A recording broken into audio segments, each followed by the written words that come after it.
So they say that having a baby is so expensive, and I will say that having a baby has definitely impacted our budget in many ways. So today I'm breaking it down to share how our finances have changed since having a baby. Hey guys, I'm Marissa and welcome back to my channel. Here on my channel we talk about motherhood and finances and how you can enjoy life while still accomplishing financial goals through the use of a budget. So if that sounds like something interesting to you, scroll down and hit that subscribe button so you won't miss any new videos. I am a first-time mom to my son Peter, who is about 10 months old, and I've also been very budget-minded basically my entire adult life. My husband and I worked on paying off over $87,000 of student loan debt when we were newlyweds, as well as saving for an emergency fund, buying a new house, and doing many other different things with our finances. And so it was always interesting to me to be able to see how much money we're actually spending related to having a baby and how our budget has changed since we've stepped into this new season of life, because it is a crazy new season of life and there definitely are some financial impacts there. But before we get into it, I want to let you know that if you are an expecting parent, I actually have a course called Budgeting for Baby, which is all about what it sounds like planning your finances for this new season of having a baby. So if you want to learn more about all the different things that you can expect related to your finances and this exciting new season, you can check out the course with the link in the description box down below. And it is full of everything that I learned relating to finances and having a baby, so you can check it out there. So the first way that our finances have changed, and this is probably the biggest, is a reduction in income. Most of the time when you have a baby, you kind of have to decide whether you are going to pay the price to have childcare, or one parent could decide to stay home and you take on a loss of income. I think that babies themselves aren't that expensive, but this is definitely the biggest expense, whether that's childcare or a loss of income. And so for us, we decided to go more of the loss of income route, because I just always dreamed of being able to be a stay-at-home mom and be home with kids someday. So for us, it wasn't just simply a financial decision, but it was really a personal decision of how we wanted to live our lives. So before I had a baby, I worked full-time doing accounting for a nonprofit, and I was building up my business here on YouTube. So I do make money from YouTube and I'm really grateful for that. And I will say that I actually now make more money from YouTube than I ever did from my day job in accounting. So this is kind of different because I just kind of swapped jobs, really. But all that to be said, I was working full time. I then went on maternity leave and I had all the intentions to go back to work doing 20 hours a week. Okay, I was going to do 20 hours and be part-time. And it was going to be remote because I gave birth during the pandemic. It seemed like that would be an easier solution and something that a lot of people have just become used to, of working from home. So then about, I don't know, halfway through my maternity leave, I was like, there is no way I could work 20 hours a week and do YouTube and be with my baby. I was like, that seems like so much. So we decided to have me go down to 10 hours. And luckily the employer who I work with is so flexible. And I was like, okay, I'd really like to do 10 hours. And they were like, okay, great. So we figured it out and I was doing 10 hours a week, which I started 3 months after I had my son, when my maternity leave ended. So I did 10 hours a week for a whole month and a half. And it was honestly still too much. It was a lot to be able to balance that and YouTube and being with my son Peter. So my husband and I actually made the decision that we would just have me quit and do YouTube and mom stuff full time. And okay, total mom life, but I was previously filming this video when Peter was down for a nap and he woke up when I was in the middle of it. So it's now 4 hours later and I'm continuing this video. We went for a walk. I even got a mosquito bite. So anyway, that's what that is. So where were we?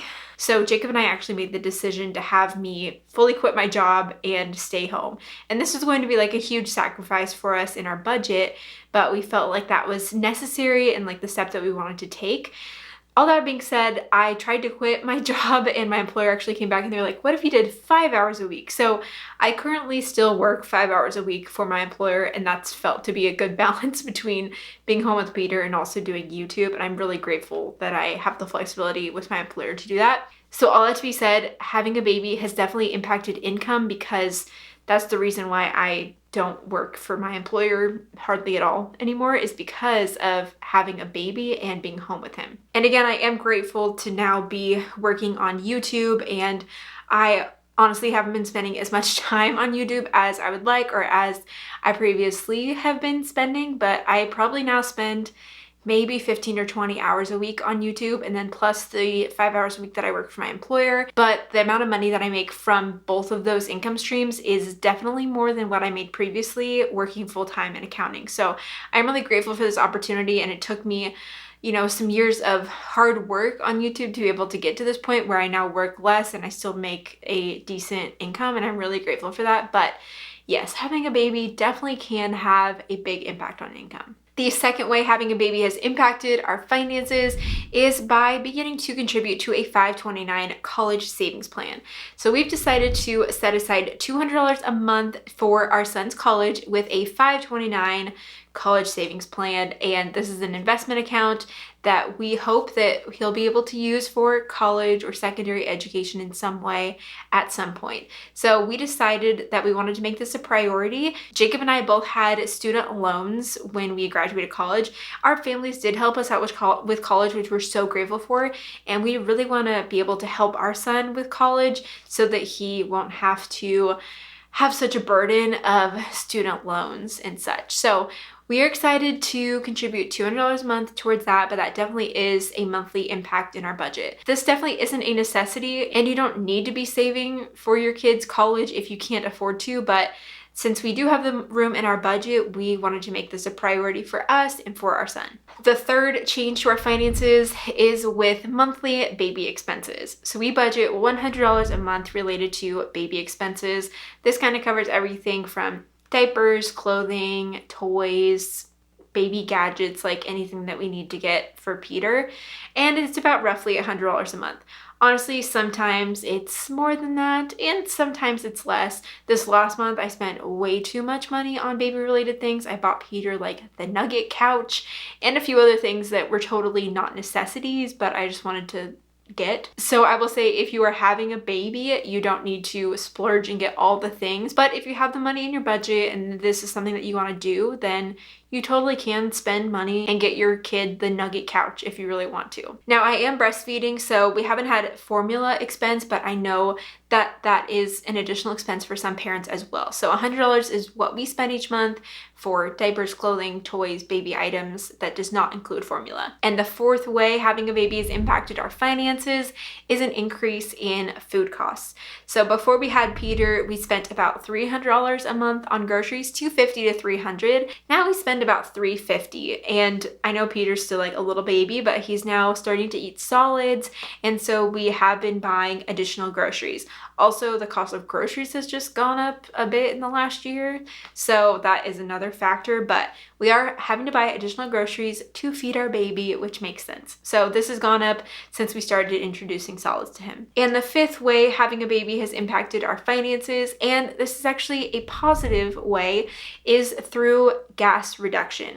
We actually spend less on gas now that we have a baby. Now, a major part of this is because of the pandemic, but pre-pandemic, when Jacob and I were both working full-time outside the home and we'd commute every day, we spent about $200 a month on gas. Now, since the pandemic, we've been spending about $40 a month on gas, which I know is like one fill-up a month, basically. So my husband, Jacob, works from home, but if he was still commuting to the office every day and we weren't living in a pandemic, which, I mean, think about that, that would be an absolute dream. But with me staying home and not commuting to an office every day, that's a savings for us in gas. If my husband did have to drive to work every day, I assume we'd be spending maybe $100 a month on gas, $125 probably. So this is a reduction in gas costs because I am staying home with my son. So all in all, having a baby definitely does have an impact on your finances. And I'd say the biggest way that happens is through either the additional cost of childcare or having one parent stay home and not have an income.